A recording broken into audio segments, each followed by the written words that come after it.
Do you care too much about other people's opinions? Here are 5 things to reflect on the next time someone judges you. Number 1. Just because it's said doesn't make it so.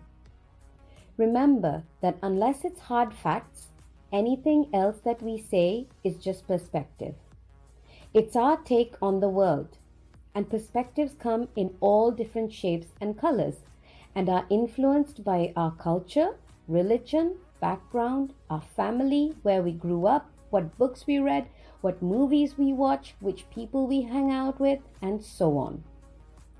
For example, I could say a house with 6 bedrooms is huge because I grew up in a house with just 2 bedrooms, while you might say, well, it's really a very average house, or maybe too small because you grew up in a 10-bedroom mansion. Which one of us is right and which one is wrong? Neither is either. They are our perspectives and there's no right or wrong to it. So the next time someone says you won't amount to anything, remind yourself that it's just their opinion and ask yourself if you really want to put any kind of importance to something that you know for a fact is not fact. Number 2, you have the choice to accept or decline. If someone were to come up to you with a box full of stinky horse poo, would you take it? Probably not, right? And if you didn't take it, who would it still belong to? The person who was trying to give it to you, right? Think of people's judgment like a box of stinky horse poo. You can choose not to accept that dubious gift. And if you don't accept it, then it was never yours to begin with. So you can walk away happily without stinking of horse poo or nasty judgment. Number 3, you don't have to be a mass-produced item.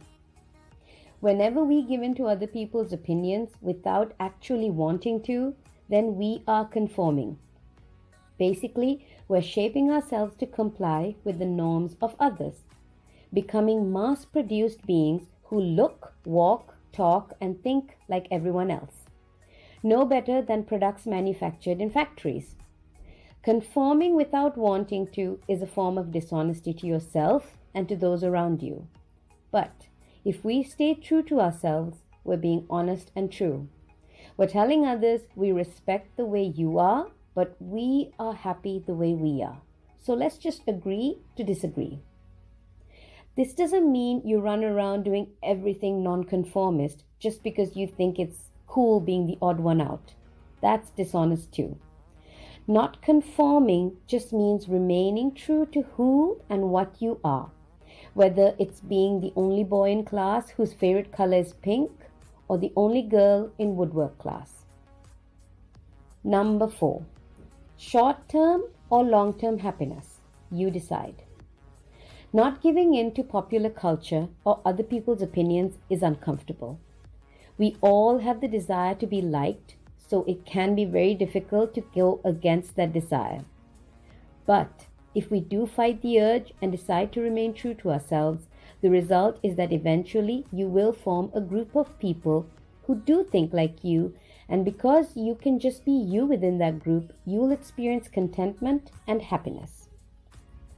Whereas if you do decide to give in to the pressure of norms, you'll probably be happy in the short term because you're fitting in, you're popular, you're cool, you're no longer the misfit. Basically, you would have been accepted.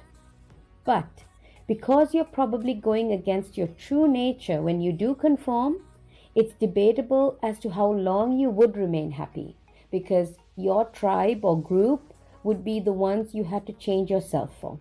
And changing yourself to fit your group of friends is never a good idea.